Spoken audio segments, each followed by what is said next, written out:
एकादशी महात्म्य। एक समय नैमिषारण्य में पुराणों की कथाओं को सुनने के निमित्त एकत्रित हुए 88,000 ऋषियों ने श्री सूत जी से प्रश्न किया कि महाराज, आने वाले कलयुग में प्राणियों का उद्धार कैसे होगा। उनके इस प्रश्न का उत्तर देने के लिए वेद व्यास जी के शिष्य श्री सूत जी, जो सब पुराणों की कथाओं को अपने गुरु की कृपा से भली भांति जानते थे, कहने लगे कि हे ऋषियों, एक वर्ष के 12 महीनों की 24 अथवा जिस वर्ष में अधिक मास होता है उसकी 2 मिलाकर कुल 26 एकादशियाँ होती हैं, जिनके नाम मैं तुमसे कहता हूँ। इनके उच्चारण मात्र से बहुत से पाप नाश को प्राप्त हो जाते हैं। आप ध्यानपूर्वक सुनिए। उत्पन्ना, मोक्षदा, सफला, पुत्रदा, षटतिला, जया, विजया, आमलकी, पापमोचनी, कामदा, वरुथिनी, मोहिनी, अपरा, निर्जला, योगिनी, देवशैनी, कामिका, पुत्रदा, अजा, वामन या परवर्तिनी, इंदिरा, पापांकुशा, रमा, देव प्रबोधिनी या देवोत्थानी तथा अधिक मास की दोनों एकादशियों के नाम क्रमानुसार पद्मिनी और परमा है। इनके श्रवण मात्र से इनके नामों के अनुकूल ही फल प्राप्त होता है। जो प्राणी इनका व्रत तथा उद्यापन नहीं कर सकते, वे इनका सुनने मात्र से ही व्रत का फल प्राप्त कर सकते हैं। श्रावण शुक्ला एकादशी व्रत कथा, जिसे पुत्रदा एकादशी या पवित्रोपन्ना एकादशी कहते हैं। युधिष्ठिर कहने लगे, हे मधुसूदन, श्रावण शुक्ला एकादशी का क्या नाम है? व्रत करने की विधि तथा इसका महात्म्य कृपा करके कहिए।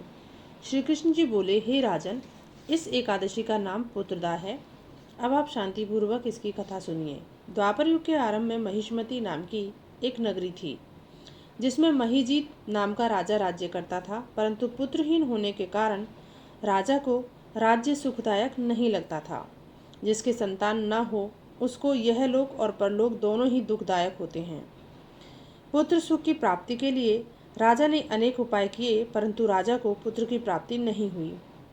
वृद्धावस्था आती हुई देखकर राजा अपनी प्रजा के प्रतिनिधियों को बुलाकर कहने लगा कि हे प्रियजनों, मैंने इस जन्म में तो कोई पाप नहीं किया। मेरे खजाने में अन्यान से उपार्जन किया हुआ धन नहीं है, न मैंने कभी देवताओं तथा ब्राह्मणों का धन छीना। किसी दूसरे की धरोहर भी मैंने नहीं ली। प्रजा को पुत्र समान पालता रहा। मैं अपराधियों को पुत्र तथा बांधवों की तरह दंड देता रहा। कभी किसी से घृणा नहीं की, सबको समान माना, सज्जनों की सदा पूजा करता रहा। इस प्रकार धर्मयुक्त राज्य करते हुए भी मेरे पुत्र नहीं हैं, सो मैं अत्यंत दुख पा रहा हूँ। इसका क्या कारण है?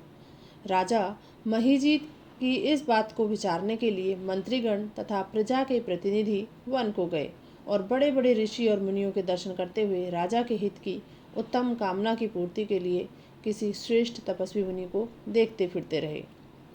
एक आश्रम में उन्होंने एक अत्यंत वयोवृद्ध धर्म के ज्ञाता, बड़े तपस्वी, परमात्मा में मन लगाए हुए, निराहार, जितेंद्रिय, जितात्मा, जित क्रोध, सनातन धर्म के गूढ़ तत्वों को जानने वाले, समस्त शास्त्रों के ज्ञाता महात्मा लोमश मुनि को देखा, जिनका कल्प के व्यतीत होने पर एक रोम गिरता था।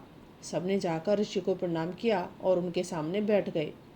उन लोगों को देखकर ऋषि मुनि ने पूछा कि आप लोग किस कारण आए हैं? निसंदेह मैं आप लोगों का हित करूंगा। मेरा जन्म केवल दूसरों के उपकार के लिए ही है, अतः संकोच मत करो। लोमश ऋषि के ऐसे वचन सुनकर सब लोग बोले, हे महर्षि, आप हमारी बात जानने में ब्रह्मा से भी अधिक समर्थ हैं, अतः आप हमारे इस संदेह को दूर कीजिए। महिष्मती पुरी का धर्मात्मा राजा महीजीत प्रजा का पुत्र के समान पालन करता है, परंतु फिर भी वह पुत्रहीन होने के कारण अत्यंत दुखी है। हम लोग उसकी प्रजा हैं, अतः उसको दुख से हम भी दुखी हैं। आपके दर्शन से हमें पूर्ण विश्वास है कि हमारा यह संकट अवश्य दूर हो जाएगा, क्योंकि महान पुरुषों के दर्शन मात्र से अनेक कष्ट दूर हो जाते हैं। अब कृपा करके राजा के पुत्र होने का उपाय बतलाएं। यह वार्ता सुनकर ऋषि ने थोड़ी देर के लिए अपने नेत्र बंद कर लिए और राजा के प्रथम जन्म का वृतांत जानकर कहने लगे, ये राजा पूर्व जन्म में एक निर्धन वैश्य था। निर्धन होने के कारण इसने अनेक बुरे कर्म किए। यह एक गांव से दूसरे गांव व्यापार करने के लिए जाया करता था। एक समय ज्येष्ठ मास के शुक्ल पक्ष की द्वादशी के दिन मध्याह्न काल के समय जबकि वह 2 दिन का भूखा प्यासा था, एक जलाशय पर जल पीने गया। उस स्थान पर एक तत्काल की ब्याई हुई प्यासी गऊ जल पी रही थी। राजा ने उस प्यासी गऊ को जल पीने से हटा दिया और स्वयं जल पीने लगा। इसलिए राजा को यह दुख सहना पड़ा। एकादशी के दिन भूखा रहने से वह राजा हुआ और गौ को जल पीते हुए हटाने से पुत्र के वियोग का दुख भोग रहा है। ऐसा सुनकर सब लोग कहने लगे, हे ऋषि, शास्त्रों में पापों का प्रायश्चित भी लिखा है, अतः राजा का यह पाप नष्ट हो जाए, आप ऐसा उपाय बताइए। लोमश मुनि कहने लगे, श्रावण शुक्ल पक्ष की एकादशी को, जिसे पुत्रदा एकादशी भी कहते हैं, तुम सब लोग व्रत करो और रात्रि को जागरण भी करो। इससे राजा का यह पूर्व जन्म का पाप अवश्य नष्ट हो जाएगा, साथ ही राजा को पुत्र की प्राप्ति होगी।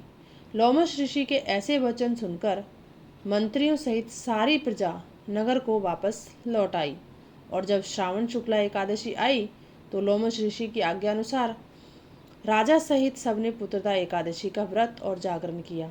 इसके पश्चात द्वादशी के दिन इसके पुण्य का फल राजा को दिया गया। उस पुण्य के प्रभाव से रानी ने गर्भ धारण किया और प्रसव काल समाप्त होने पर उसके एक बड़ा तेजस्वी पुत्र उत्पन्न हुआ। इसलिए हे राजन, इस श्रवण शुक्ला एकादशी का नाम पुत्रदा एकादशी पड़ा। अतः संतान के सुख की इच्छा रखने वाले इस व्रत को अवश्य करें। इसके महात्म्य को सुनने से मनुष्य सब पापों से मुक्त हो जाता है और इस लोक में संतान सुख भोग कर परलोक में स्वर्ग को प्राप्त होता है।